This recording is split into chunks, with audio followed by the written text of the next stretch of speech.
मैंने सुना है बेटा कि तुम गरीबों को मुफ्त में खिलाते हो। हम पति पत्नी 3 दिन से भूखे हैं।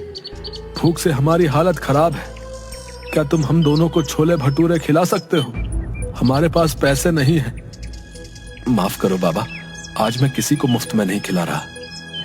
बाबूलाल की बात सुनकर वहाँ पर खड़े हुए लोग बाबूलाल को देखकर हंसने लगे। ठीक है बेटा, जैसी तुम्हारी मर्जी।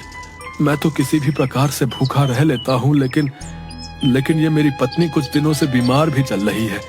तुम ऐसे ही कुछ खिला दो।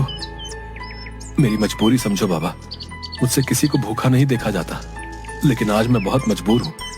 अगर आज भी मैंने मुफ्त में खिला दिया तो मेरी बहुत ज्यादा बदनामी और बेइज्जती हो जाएगी। मेरे पास पैसे तो नहीं है बेटा, लेकिन हाँ, कुछ मिट्टी के कंकड़ पड़े हुए हैं। तुम उन मिट्टी के कंकड़ों के बदले मुझे और मेरी पत्नी को छोले भटूरे खिला सकते हो। बाबा, मैं भला मिट्टी के कंकड़ों का क्या करूंगा? मुझे पैसों की जरूरत है। गरीब की दी हुई कोई भी चीज बेकार नहीं होती बेटा। एक ना एक दिन वो काम जरूर आती है। उपहार समझ कर रख लेना। बाबूलाल को उस बुजुर्ग पर बहुत ज्यादा तरस आया। ठीक है बाबा, लाओ उन मिट्टी के कंकड़ों को तो मैं तुम्हारा आशीर्वाद समझ कर रख लेता हूँ। तुम दोनों जितना खा सकते हो उतना खा लो। उस बूढ़े ने एक पोटली बाबूलाल के हाथों में थमा दी। बाबूलाल ने देखा उसमें मिट्टी के कंकड़ रखे हुए थे। बाबूलाल दोनों पति पत्नी के लिए गर्मा गर्म छोले भटूरे बनाने लगा।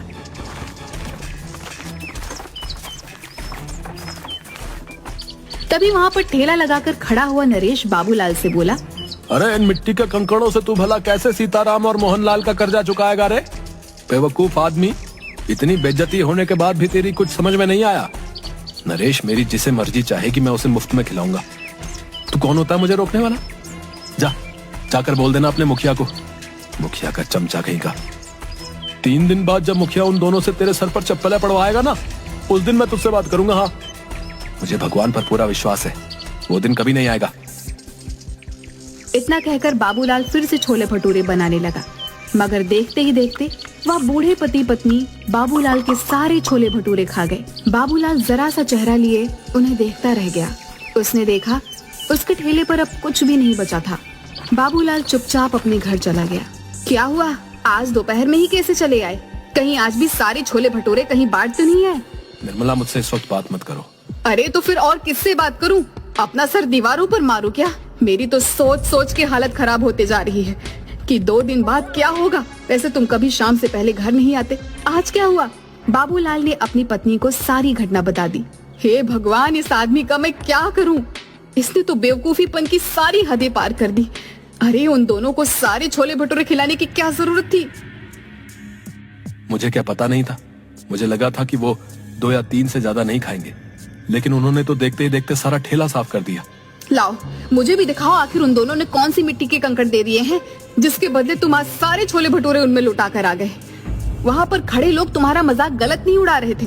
भला कोई मिट्टी के कंकड़ के बदले छोले भटूरे खिलाता है क्या? मैंने उन मिट्टी के कंकड़ के बदले उन्हें छोले भटूरे नहीं खिलाया अनीता।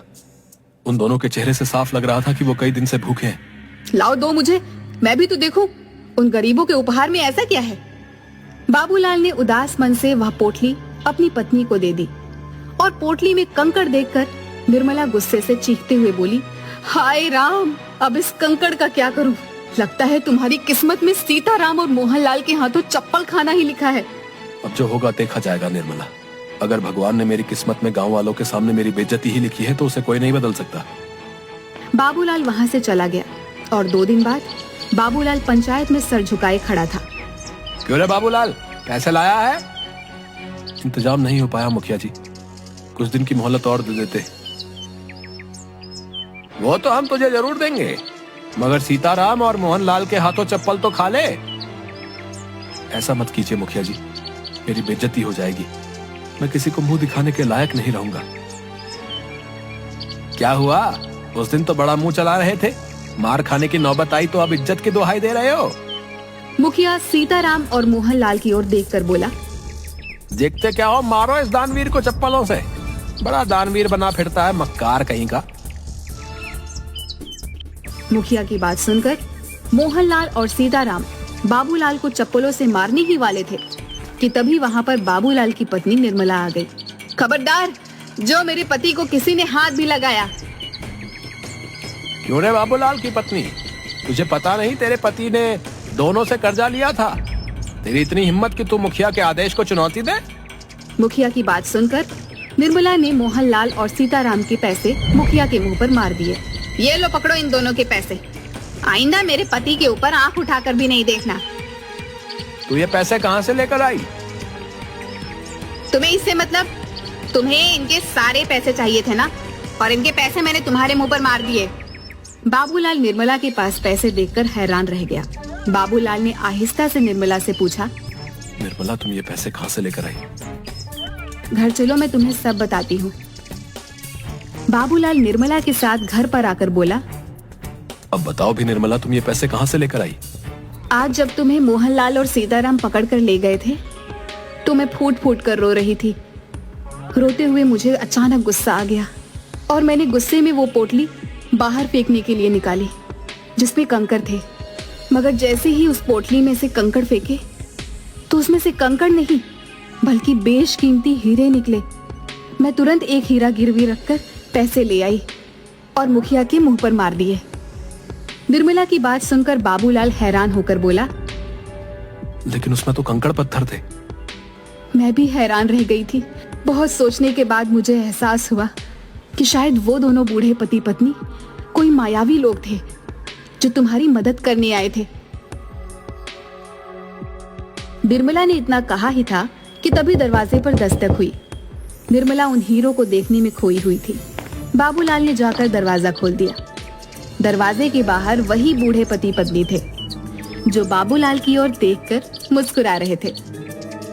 आप दोनों कौन हैं?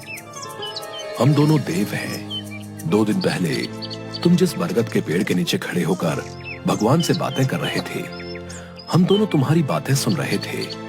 हमें लगा कि तुम्हारी मदद करनी चाहिए। मैं आप दोनों का कैसे शुक्रिया अदा करूं? अगर तुम्हें हमारा शुक्रिया अदा करना है तो एक बात ध्यान रखना, इन हीरो को बेचने के बाद तुम बहुत ज्यादा अमीर हो जाओगे। लेकिन कभी भी गरीबों को खाना खिलाना मत भूलना। चाहे कितनी भी अड़चने आए, चाहे कितनी भी परेशानियां आए, याद रखना भगवान उस व्यक्ति को बहुत ज्यादा पसंद करता है जिसके दिल में दूसरों के लिए दर्द होता है। इतना कहकर वो दोनों बूढ़े पति पत्नी वहां से गायब हो गए। उस दिन के बाद बाबूलाल देखते ही देखते बेहद अमीर हो गया। लेकिन वो आज भी गरीबों को मुफ्त में छोले भटूरे खिलाता है।